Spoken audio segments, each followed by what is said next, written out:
from any given number. You know the counting starts from 1, 2, 3 up to so on.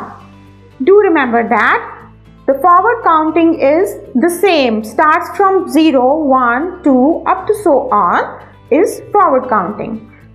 Do remember that counting backward is the same as moving one step down. मैं यहाँ पर एक example add कर रही हूँ. For example जैसे हम upstairs पर एक एक कदम चढ़कर ऊपर जाते हैं, बिल्कुल इसी तरह से हम काउंटिंग फॉरवर्ड करते हैं. फॉर एग्जाम्पल फ्लोर के ऊपर अगर आप खड़े हुए हैं तो ये आप नंबर 0 के ऊपर खड़े हुए हैं. जैसे ही आप पहला स्टेप ऊपर की तरफ उठाते हैं तो आप नंबर 1 की तरफ मूव करते हैं. जैसे ही आप दूसरा कदम उठाते हैं तो आप नंबर 2 की तरफ चलते हैं. इसी तरह से आप चलते चलते चलते ऊपर की तरफ फॉर एग्जाम्पल नंबर 10 तक चले जाते हैं तो ये आपकी काउंटिंग जो है वो फॉरवर्ड है. इसी तरह से मैं एग्जाम्पल ऐड करती हूँ कि हम काउंटिंग बैकवर्ड में क्या करते हैं. जब आप स्टेयर्स के ऊपर पहुँच जाते हैं तो वहाँ पर पहुँचकर आपका मैक्सिमम नंबर है फॉर एग्जाम्पल 10. वहाँ से अगर आप नीचे की तरफ मूव करते हैं तो ये आपकी काउंटिंग बैकवर्ड है. मगर ये भी ऐसे नहीं है कि आप ऊपर से फौरन नीचे आएंगे 0 की तरफ, नहीं. काउंटिंग फॉरवर्ड में आप एक एक स्टेप को प्लस करते हैं. इसी तरह से काउंटिंग बैकवर्ड में आप एक एक स्टेप माइनस करते हैं. इस एग्जाम्पल में अगर आप स्टेयर्स के ऊपर हैं तो आप 10th नंबर के ऊपर खड़े हुए हैं. 10th नंबर से जब आप नीचे आएंगे तो नंबर 9 होगा. 9 से जब आप नीचे आएंगे तो नंबर 8 होगा. 8 से जब एक कदम और नीचे आएंगे तो आप नंबर 7 के ऊपर होंगे. इसी तरह से आप नीचे आते आते नंबर 1 और 0 के ऊपर आ जाएंगे जो कि आपका फ्लोर होगा. ये एग्जाम्पल कंसीडर कर अगर आप काउंटिंग फॉरवर्ड और बैकवर्ड को याद रखेंगे तो आपके लिए इस कॉन्सेप्ट को याद रखना बहुत आसान हो जाएगा.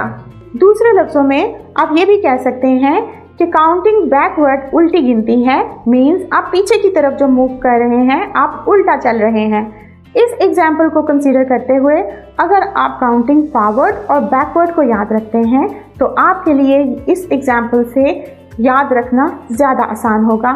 फॉर एग्जाम्पल यहाँ पर आपके पास एक नंबर है 30. इस नंबर से 30 में आपको 10 स्टेप्स डाउन जाना है. इस 10 स्टेप्स डाउन का मतलब है आपने काउंटिंग बैकवर्ड करनी है. इस काउंटिंग बैकवर्ड के लिए आपको काउंटिंग बैकवर्ड यानी कि माइनस एक एक स्टेप करना आना चाहिए. वो आप कैसे करेंगे वो एग्जाम्पल मैं आपको सॉल्व करके यहाँ पे दिखाती हूँ. 30 से आप जब नीचे की तरफ मूव करेंगे तो नंबर होगा 29, 10, 28, 10, 27, then 26, 10, 25, 10, 24, then the number will be very good 23, 22, 21 and the number finally will be 20. क्योंकि आपने 10 स्टेप डाउन मूव किया है इसलिए आपके पास 10 स्टेप डाउन में टोटल आपके पास 10 स्टेप नीचे यानी कि 10 टोटल नंबर्स आपके पास आएंगे. Let's take one more example of backward counting 10 step down from the given number which is 121. 121 से अब आपने कितने नंबर्स को मूव करना है. आप ब्लैंक्स देखिए, काउंट करें. ब्लैंक्स टोटल हैं 10. इन ब्लैंक्स के ऊपर आपने आंसर लिखना है. So the number is 121.